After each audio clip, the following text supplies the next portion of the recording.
माझगाव पंचायत समिती मतदारसंघाचे युतीचे उमेदवार रुपेश उर्फ सचिनजी बिर्जे आपल्यासोबत आहेत.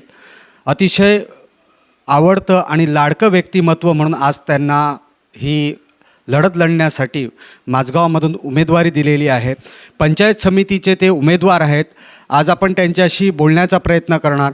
आज सोनुर्लीमध्ये ते आज हा प्रचाराचा गाडा घेऊन चालले आहेत. आपण त्यांना विचारूया आज काय परिस्थिती आहे आणि कशा पद्धतीने. सचिनजी नमस्कार. नमस्कार. आज लाडकं आणि प्रशासकीय माहिती असणारं एक व्यक्तिमत्व म्हणून माझगावमध्ये आज दिलेलं आहे. तुमच्या नावाने उमेदवारीची घोषणा झाली, उमेदवारी तुम्हाला दिलेली आहे. कशा पद्धतीने कारभार चालणार? खरं सांगायला गेलं तर मी संघटनेचा जुना कार्यकर्ता आहे. गेली 10 वर्ष भारतीय जनता पार्टीचं मी काम करतो आहे आणि त्या कामाचा दांडगा अनुभव असल्यामुळेच मला पक्षाने हे तिकीट दिलेलं आहे.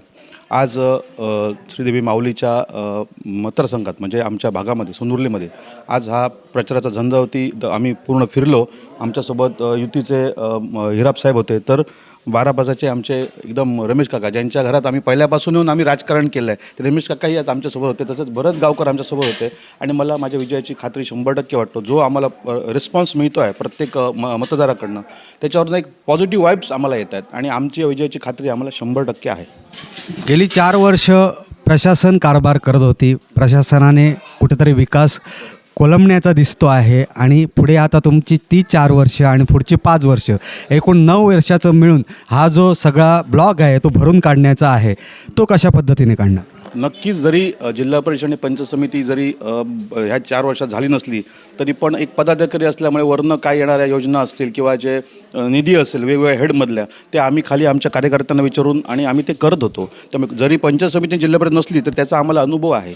आम्ही ही कामं आमचे जे ओटोणेकर साहेब असतील, त्यांचा हिराब साहेब असतील किंवा विष्णू काका असतील, यांच्या माध्यमातून आम्ही वेगवेगळ्या ठिकाणी गावामध्ये पण वेगवेगळ्या हेडमधून आम्ही कामं केलेली आहेत. भविष्यात विकासाची रणनीती कशी असेल?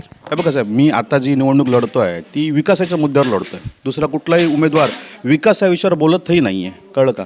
त्याच्यामुळे मला 100% खात्री आहे, मी ही 5 वर्ष ही जी 3 गावं आहेत, माझगाव असेल, वेते असेल आणि सोनुर्ली, प्रत्येक सर्वसामान्य कार्यकर्त्याच्या माध्यमातून मी कामं करणार आहे. प्रत्येकाच्या हितासाठी मी माझं योगदान देईन, एवढी मी तुम्हाला खात्री देतो.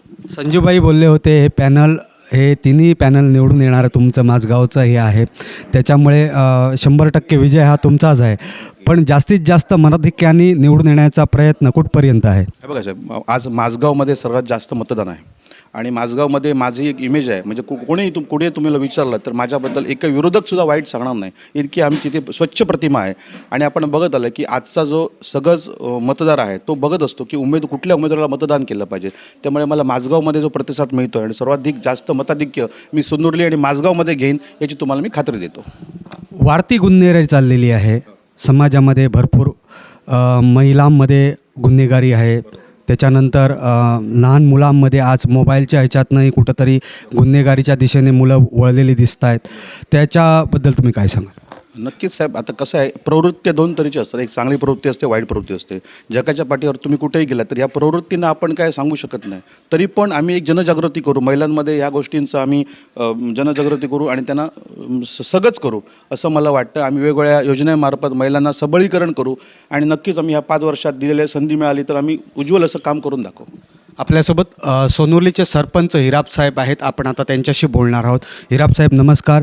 गेली कित्येक वर्ष तुम्ही राजकारणात आहात, कित्येक वर्ष राजकारण करता आहात आणि आज तुम्हाला एकदम खमका तुमच्याकडे उमेदवार दिलेला आहे, त्याबद्दल तुम्ही काय सांगा? निश्चित 75% आम्ही त्यांना मतदान निवडून सोनुर्ली गावातून निश्चित करू आणि निवडून आणू. एक विकासाच्या मुद्द्यावर आज तुम्ही लढता आहे. विकास कुठेतरी खोळंबला होता, तो ह्यापुढे हा विकास पुढे वाटचाल करणार आहे का? निश्चित.